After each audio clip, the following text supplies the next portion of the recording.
to be working on 4F. So 4F is about using all the rules that you know, equations, and being able to determine a rule. So it means you need to know what a hyperbola is, what a truncus is, what a square root function is, and what a circle is. So we're going to start off by looking at this question. The rectangular hyperbola y equals a over x plus k passes through the points 3, 10, and -2 and 6. Find the values of a and k. So the first thing that I'm going to do is I'm just going to group these points and put them into two equations. So the first one will be 3 and 10. It will be 10 is equal to a over 3 plus k. And the second one will be -2 and 6. And it will just be 6 is equal to a over -2 plus k. The next step is we are going to get k by itself for one of these equations. So I'm just going to take away a over 3. So I've got k is equal to 10 to take away a over 3. I will then substitute k into equation 2. So this is 2 and this is 1. So that means I'm then going to have 6 is equal to 9 over -2. And my k is worth 10, take away a over 3. To make it easier, I'll get the 10 to the other side, and that will become -4 is equal to a, or -a over 2, take away a over 3. The next step is I'm going to get one denominator, and by making it 6, and changing my numerator, so that will be -3a, and it will be take away 2a. I can simplify that, and I've got -4 is equal to -5a over 6. I just need to get a by itself, so I times both sides by 6, and I get -24 is equal to -5 over a, and finally a is going to be 24 over 5. The final step is using the formula of k. K is equal to 10 take away a over 3. And I'm just going to substitute my a value in. So that means I've got k is equal to 10 take away 24 over 5 divided by 3. We're going to use the keep, change, and flip. So that means the 3 will be timesing by the 5.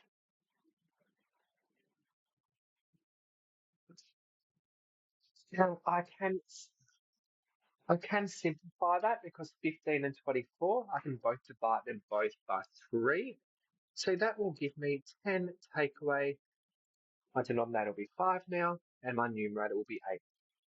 I can make the 10 out of 1 and get one denominator by timesing it by 5. So I'm left with 50 take away 8 over 5, and k then is going to equal 42 over 5. Let's look at the next question. So next question is we're dealing with graphing, looking at this rectangular hyperbola with the rule of the form a over x minus h plus k. So we're given a vertical asymptote of x equals 1. So that part there means that my k has to equal 1. Likewise, we've been given a horizontal asymptote, so straight away I know that h must be -2.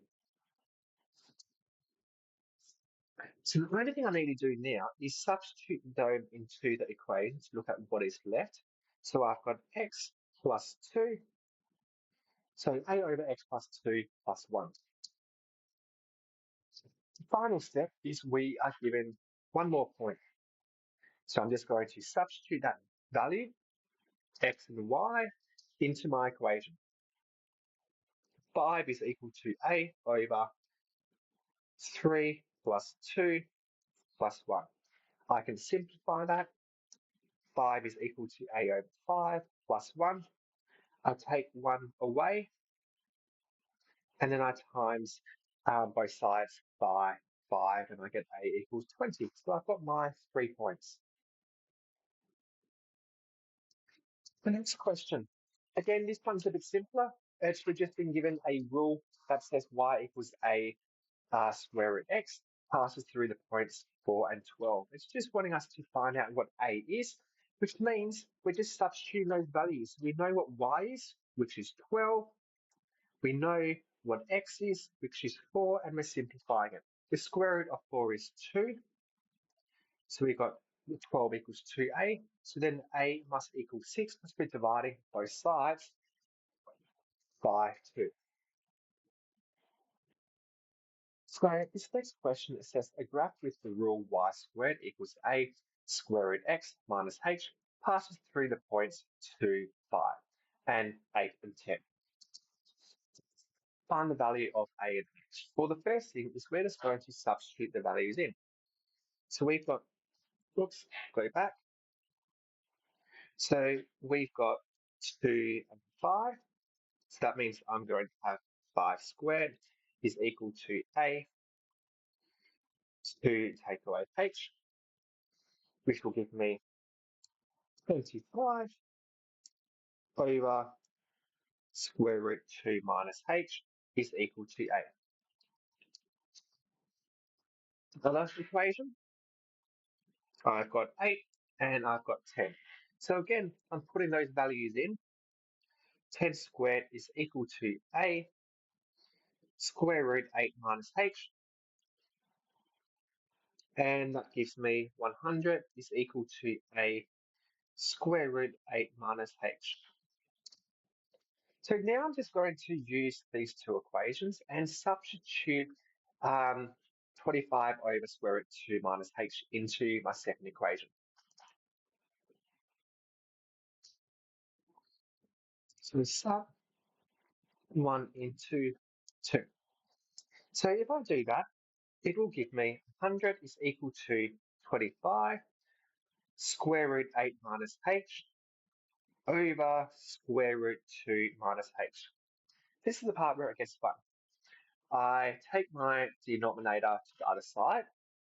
That is to make it easier. And at the same time, I'm going to divide both sides by 25. So that will give me 4 square root 2 minus h is equal to 8 minus h. Now, the next part, to get rid of the square roots, I'm just going to square both sides. Just make sure you've got brackets there. And that then gives you 4 squared is 16 in bracket 2 minus h is equal to 8 minus h.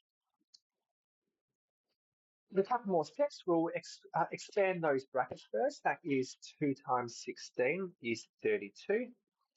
And 16 times negative h is negative 16h is equal to 8 minus h. So I will get an 8 onto my left-hand side. So that will be 32 take away 8 equals 24.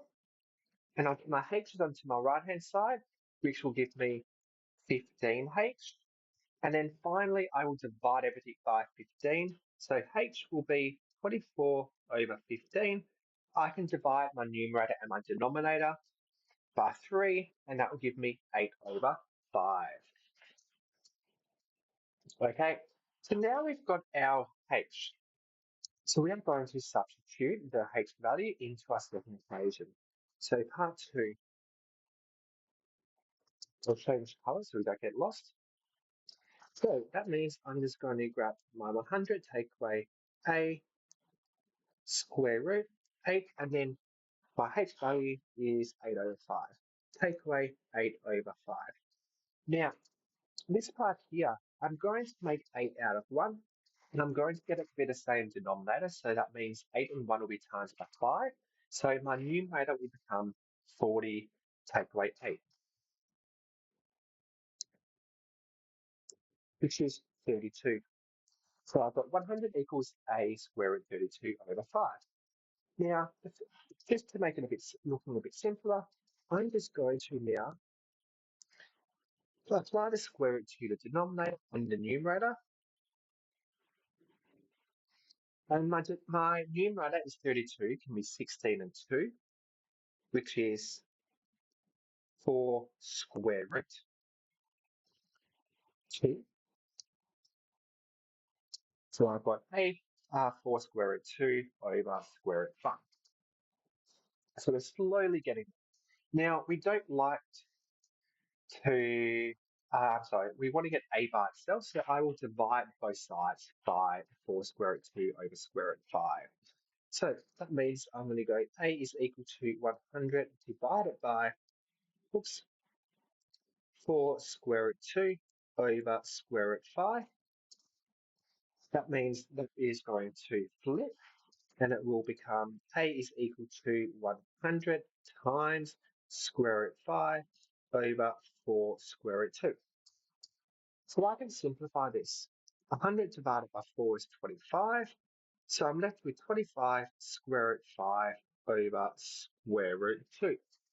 Now, we don't like to end up with a square root on the denominator. So if I times both my numerator and my denominator by square root 2, I will then get a is 25 square root 10 over